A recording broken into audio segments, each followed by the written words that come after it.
And then, of course, the biggest crime of all was that she had come here only 5 years ago from Earth. And she remembered the sun. She had the memory of sun and the way the sun was and the sky was when she was 4 in Ohio. And they had been on Venus all their lives, and they had been only 2 years old when last the sun came out and had long since forgotten the color and heat of it. This was the cause of their jealousy. The difference between these children and Margot, and the way it really was. But Margot remembered. "It's like a penny," she said once, eyes closed. "No, it's not," the children cried in unison. They always spoke together. "It's like a fire, hot like a fire," she said, "in the stove." "You are lying, you don't remember," cried the children. They protested. But she remembered and stood quietly apart from all of them and watched the patterning windows. And once a month ago, here again we have an incident. What happened once a month ago? Once a month ago, she had refused to shower in the school shower rooms, had clutched her hands to her ears and over her head, screaming, the water mustn't touch her head. So after that, dimly she sensed it. She was different and they knew her difference and kept away. There was talk that her father and mother were taking her back to Earth next year. It seemed visit to her that they do so, though it would mean the loss of thousands of dollars to her family. The trip would be expensive. And so the children hated her for all these reasons of big and little consequence. You must learn the reasons why these children hated her and bullied her, and she was isolated. She did not have any friend. They hated her pale snow face, her waiting silence, her thinness, her possible future. They hated everything about her. "Get away." The boy gave her another push. "What are you waiting for?" Then for the first time she turned and looked at him, and what she was waiting for was in her eyes.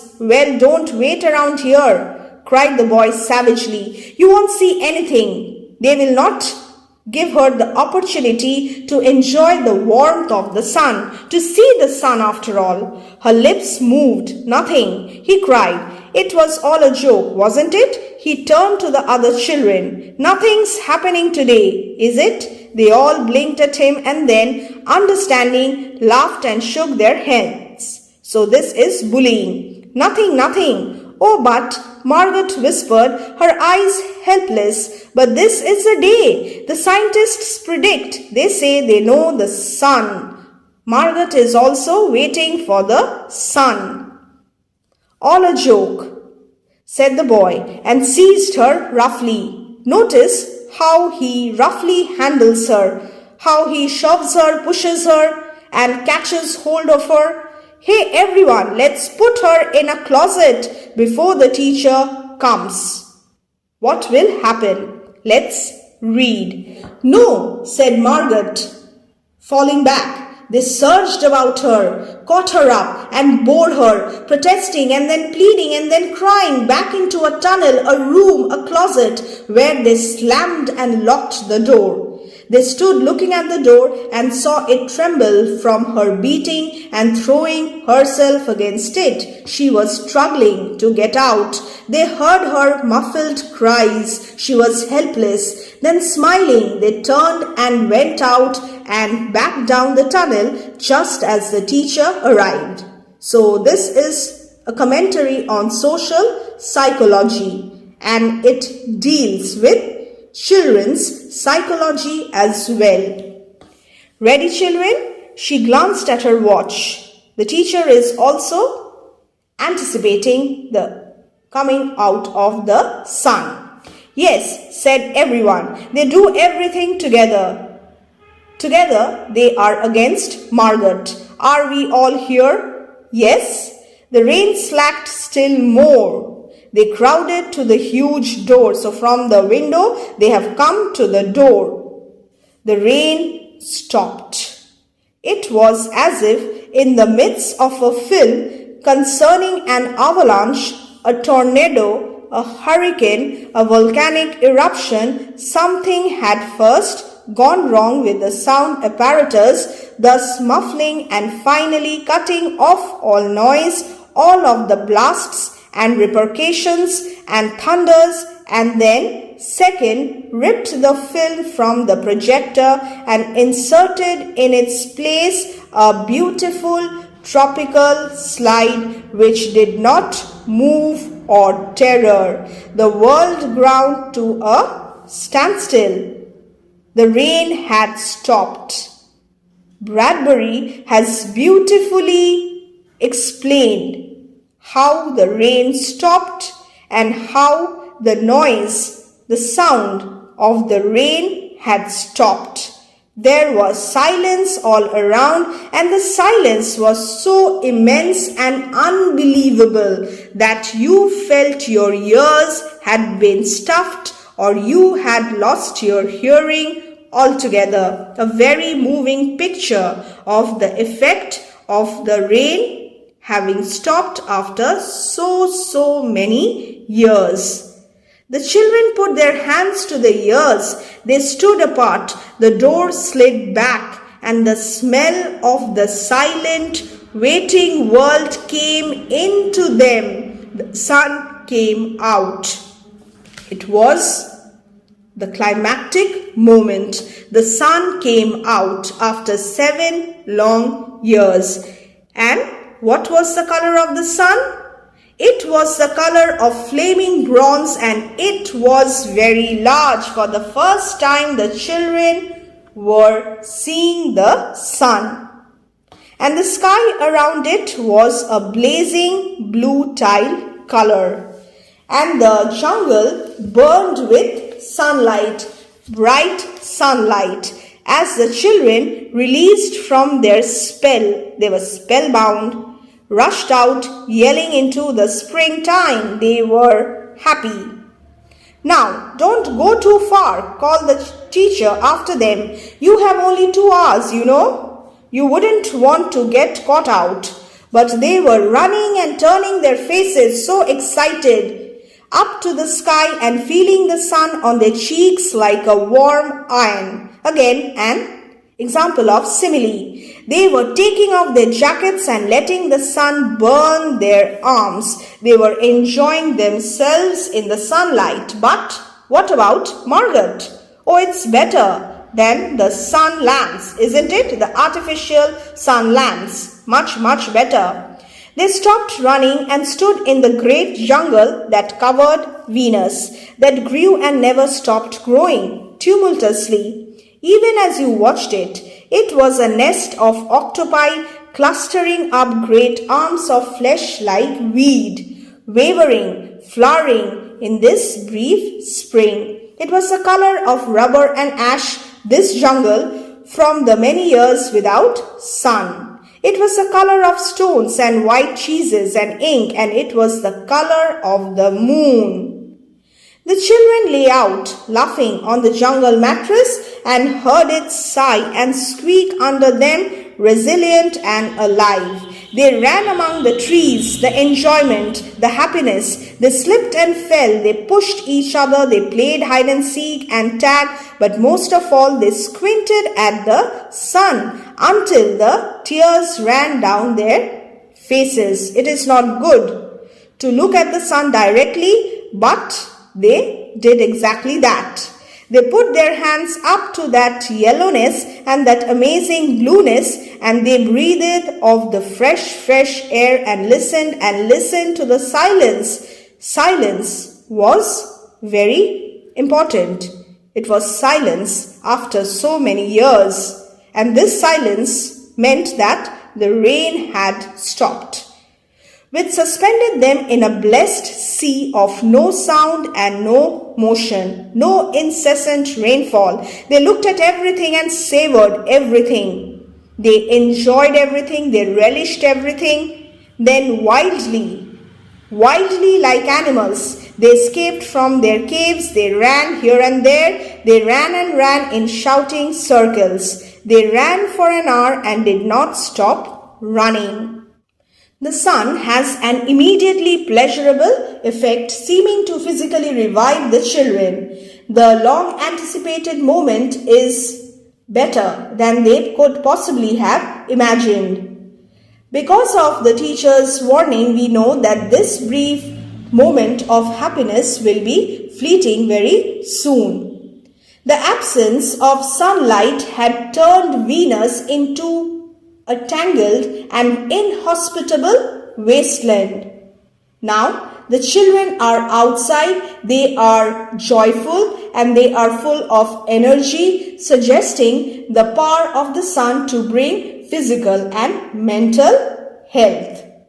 The very moment that the brief period of happiness ends, the children revert to a deeper sadness than they even felt before. And then, in the midst of their running, one of the girls wailed. Everyone stopped. The girl standing in the open held out her hand. "Oh, look, look," she said, trembling. They came slowly to look at her open palm. In the center of it, cupped and huge, again, was a single raindrop. She began to cry, her sadness. Looking at it, they glanced quietly at the sun. "Oh, oh!" This repetition suggests the transitory nature of the appearance of the sun. A few cold drops. So in place of the warmth of the sun, a few cold drops fell on their noses and their cheeks and their mouths. The sun faded behind a stir of mist. A wind blew cold around them. There was coldness everywhere. They turned and started to walk back toward the underground dark house, their hands at their sides and their smiles vanishing away. A boom of thunder startled them, and like leaves before a new hurricane, they tumbled upon each other and ran. There is an example of simile here as well. A boom of thunder startled them, surprised them, and like leaves before a new hurricane, they tumbled upon each other and they ran out in fear. Lightning struck 10 miles away, 5 miles away, a mile, a half mile. The sky darkened into midnight in a flash, immediately, in a flash. There was a transition. They stood in the doorway of the underground for a moment until it was raining hard. Then they closed the door and heard the gigantic sound of the rain falling. So, silence versus the gigantic sound of the rain falling in tons and avalanches everywhere and forever and forever. Again, it was the beginning of their wait, their anticipation. Will it be 7 more years? Helplessness, sadness. Yes, 7. Then one of them gave a little cry. Suddenly, one of them remembered Margaret. What? She's still in the closet where we locked her. She was inside the cold, dark closet. Margaret? They stood as if someone had driven them like so many stakes into the floor. They looked at each other and then looked away. They glanced out at the world that was raining now and raining steadily back to the harsh reality. They could not meet each other's glances. Their faces were solemn, serious, and pale. They looked at their hands and feet, their faces down.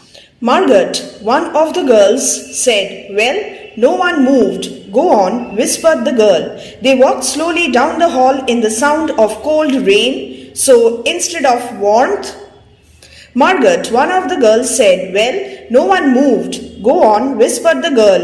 They walked slowly down the hall in the sound of cold rain. They turned through the doorway to the room in the sound of the storm and thunder, lightning on their faces, blue and terrible. They walked over to the closet door slowly and stood by it. The children are suddenly filled with remorse.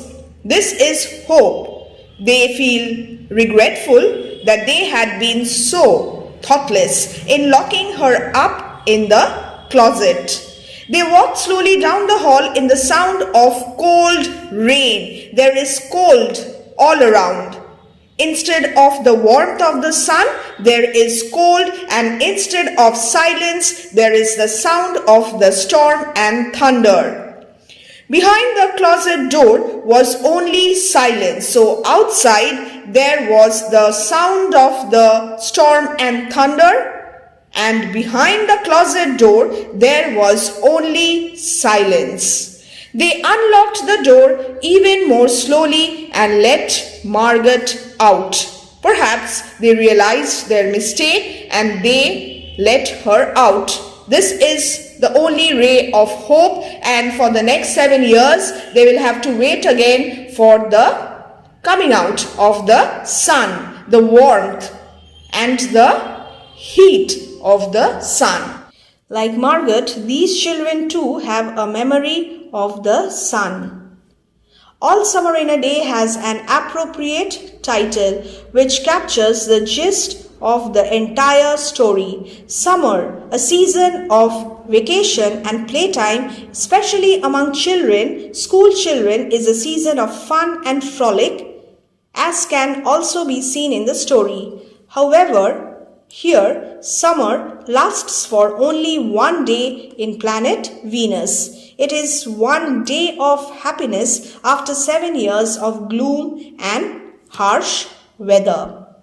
This precious time, this time for happiness and fun, which is most eagerly awaited by Margaret, is snatched away from her when the school children bully her and shut her in the closet. Thus, the title is not only apt, but also a poignant one, especially when one considers Margaret's condition in the end of the story.